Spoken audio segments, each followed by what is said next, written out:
ఇక ఉండేదెవరు పోయేదెవరు ఎమ్మెల్సీల విషయంలో బీఆర్ఎస్ కు టెన్షన్ నిధులు పదవుల కోసము పార్టీ మారతారనే డౌట్ నిలవరించడం కష్టమేనని ఆందోళన కాంగ్రెస్ ఆపరేషన్ తో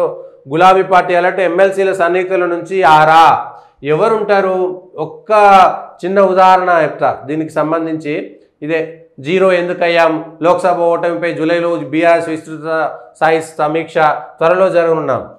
ఒక ఎగ్జాంపుల్ చెప్తా ఇక్కడ రంగారెడ్డి జిల్లాలో షంబీపూర్ రాజు అనేటువంటి ఒక ఎమ్మెల్సీ ఉంటాడు ఆ ఎమ్మెల్సీ ఎట్లా అంటే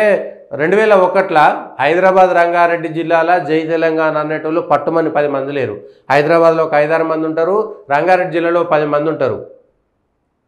ఆ 10-20 మందిలో షంబీపూర్ రాజు అనేటువంటి ఒక ఎమ్మెల్సీ కీలకమైనటువంటి 2001లో ఏం లేదు అక్కడ ఆటో యూనియన్ల దగ్గర నిలబడి ఆయనకు మంచి మంచి బట్టలు వేసుకునేటువంటి పరిస్థితి కూడా లేనటువంటి సందర్భంలో 2001లో అక్కడ గులాబీ జెండా ఎగరాలని బనీన్ మీద వెళ్ళి అక్కడ గులాబీ జెండా కట్టిండు టీఆర్ఎస్ పార్టీ జెండా ఎగరేసిండు సరే ఆ తర్వాత ఆయన సంపాదించుకున్నాడా లేదా ఎమ్మెల్సీ అయ్యండా పక్కన పెడితే ఫోన్ ట్యాపింగ్లో కుత్బుల్లాపూర్ ఎమ్మెల్యే టికెట్ వివేకానంద గౌడ్ మళ్ళీ తెలుగుదేశం పార్టీకి వెళ్ళిపోయి తెలుగుదేశంలో గెలిచి మళ్ళీ టీఆర్ఎస్కి వచ్చి అట్లాంటి వ్యక్తిని నమ్మారు కానీ 2001 నుంచి మీరు పదవి ఇచ్చినా ఇవ్వకపోయినా మీ ఎంట నడిచినటువంటి షంబీపూర్ రాజు ఫోన్ని ట్యాప్ చేశారు కేవలం వివేక్ కోసం 2 సార్లు తన స్వార్థం కోసం పార్టీ మారినటువంటి వ్యక్తి కోసము పార్టీని నమ్ముకొని ఉండి కుటుంబాన్ని నమ్ముకొని ఉండి దాదాపుగా మీకు ముఖ్యమైనటువంటి అనుచరుడుగా ఉన్నటువంటి ఒక వ్యక్తికి సంబంధించినటువంటి ఫోన్ను ట్యాపింగ్ చేశారు ఇక హరీష్ రావు ఫోన్ ట్యాపింగ్ చేశారు అనేటువంటిది హరీష్ రావు చెప్పుకున్నాడు అప్పుడు ఉన్నటువంటి చాలామంది ఈ ఇంటర్వ్యూలలో చెప్తున్నారు హరీష్ రావు ఫోన్ కూడా ట్యాప్ అయింది అప్పుడు అన్న నాకు ఫోన్ చేయకండి మీ ఫోన్ ట్యాప్ అవుతుంది మీ బతుకు నా బతుకు బర్బాద్ అవుతుందని చెప్పిండు అనేటువంటి విషయము చాలా స్పష్టంగా అర్థమవుతున్నది అంటే ఇప్పుడు ఎవరు ఉంటారు ఎందుకు ఉంటారు అనేటువంటి విషయం పైన క్లారిటీ టీఆర్ఎస్ పార్టీలో ఎవరు ఉండాలి ఎందుకు ఉండాలి హరీష్ రావును మీరే చేరదీశారు హరీష్ రావు ఫోన్ను ట్యాపింగ్ చేశారు షంబీపూర్ రాజు లాంటి నికార్సైనటువంటి కార్యకర్త ఆయన ఫోన్ కూడా కుత్బుల్లాపూర్లో ఎమ్మెల్యే టికెట్ అడుగుతుంది కాబట్టి ఆ ఎమ్మెల్యేకు పనిచేస్తాడా చేయడా అని ఆయన ఫోన్ కూడా ట్యాపింగ్ చేశారు మరి ఎవరు నమ్ముతారు మీరు మీ నీడను నమ్మలేదు ఆ రోజు అధికారంలో ఉన్నప్పుడు మీ చుట్టుపక్కల వాళ్ళ జీవితాలను త్యాగం చేసి రేపు అధికారం వస్తుందో రాదో తెలంగాణ వస్తుందో రాదో బతుకుతామో బతుకమో ఏముంటుందో అని వాళ్ళ జీవితాలను త్యాగం చేసి మీ వెంట వచ్చినటువంటి కార్యకర్తలకు మీరు ఇచ్చినటువంటి గౌరవం ఏంటి ఫోన్ ట్యాపింగు అట్లాంటి ఫోన్ ట్యాపింగ్ చేసిన తర్వాత ఏ ఎమ్మెల్సీలు ఉంటారు ఎందుకు ఉంటారు ఎవరు వెళ్ళిపోతారు అనేటువంటిది టెన్షన్ ఉండటం సహజమైనటువంటిదే ఇప్పుడు ఇదే టీఆర్ఎస్ పార్టీ అవలోకనం చేసుకుంటుంది సమీక్ష చేసుకుంటుంది మేము ఎందుకు తగ్గినాం మీకు తెలుసు 2018లో ముందస్తు ఎన్నికలకు టీఆర్ఎస్ పార్టీ పోయినాడే టీఆర్ఎస్ పార్టీకి తెలుసు 2019లో ఆ మోడీ కావాలో మళ్ళీ అప్పుడు 4 ముందస్తుగా ఊహించింది కేసీఆర్ నిజమైందే కదా ముందస్తు పోకపోతే 2019లోనే మీ పార్టీ అధికారంలోకి వచ్చడం కష్టమైనటువంటి చేసుకొని రైతు బంధు ఇచ్చుకొని ముందస్తుకు వెళ్ళిపోయారు 88 స్థానాలు గెలిచారు ఆ తర్వాత ఏమైంది అధికారంలోకి మేము వచ్చినటువంటి అహంభావం పెరిగిపోయింది వెంటనే జరగాల్సినవన్నీ జరిగిపోతున్నా కూడా గత 5 సంవత్సరాలుగా జరిగినటువంటి ఉప ఎన్నికల్లో కానీ లోకల్ బాడీ ఎన్నికల్లో కానీ మున్సిపాలిటీ ఎన్నికల్లో కానీ ప్రతి చోట ఎదురు దెబ్బ తగులుతున్నా కూడా కేసీఆర్ కానీ ఆయన కుటుంబం కానీ దాని గురించి ఎక్కడ సమీక్ష చేసుకోకుండా కార్యకర్తలను పట్టించుకోకుండా వాళ్ళను పలకరించకుండా వాళ్ళు చెప్పేటువంటి మాటలు వినకుండా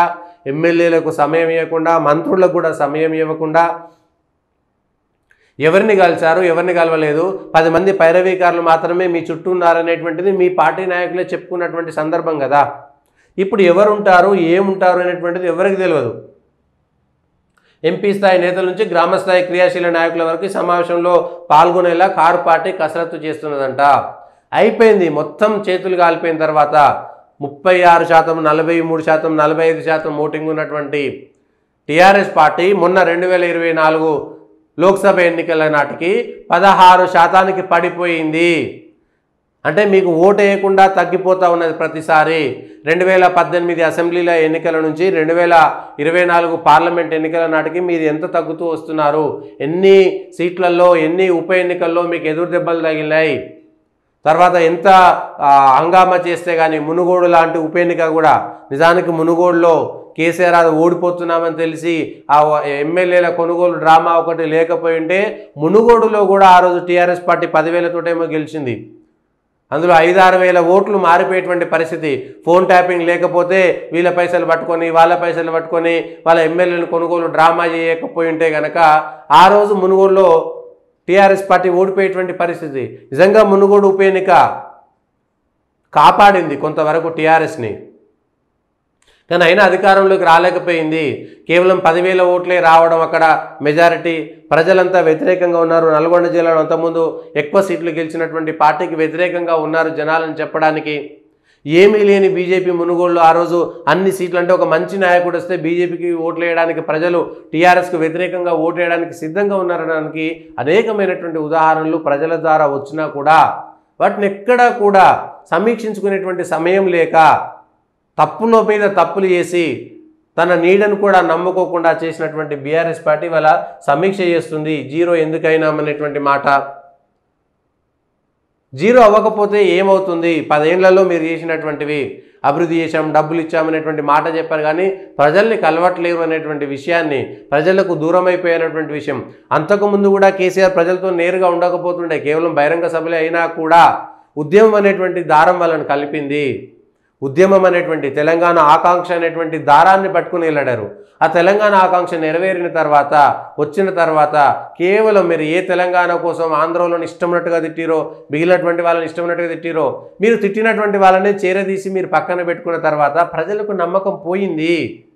ప్రజలకు నమ్మకం పోయింది. ఒక రిపోర్టర్గా, జర్నలిస్ట్గా ప్రత్యక్షంగా అనేకమైనటువంటి ఉదాహరణలు చూసాం. కొన్ని చెప్పలేనటువంటి ఉదాహరణలు, చాలామంది వాళ్ళు చెప్పుకున్నటువంటి బాధలు ఇప్పుడు కొన్ని బహిరంగంగా చెప్పుకోలేనటువంటి అనేకంగా ఉన్నాయి. సో అట్లాంటి వాటిని చేసి ఇప్పుడు సమీక్ష చేసుకున్నా కూడా వేగంగా భారతీయ జనతా పార్టీ మీరు ఖాళీ చేసిన స్థానంలోకి రావడానికి ప్రయత్నం చేస్తుంది. మీరు ఖాళీ చేసిన స్థానాన్ని కాంగ్రెస్ పార్టీ కబ్జా చేయడానికి ప్రయత్నం చేస్తుంది. ఈ రాజకీయాల్లో ఎవరి అవకాశాల కోసం వాళ్ళు ఎదురు చూస్తూనే ఉంటారు. సో అవకాశం దొరికినటువంటి కాంగ్రెస్ పార్టీ,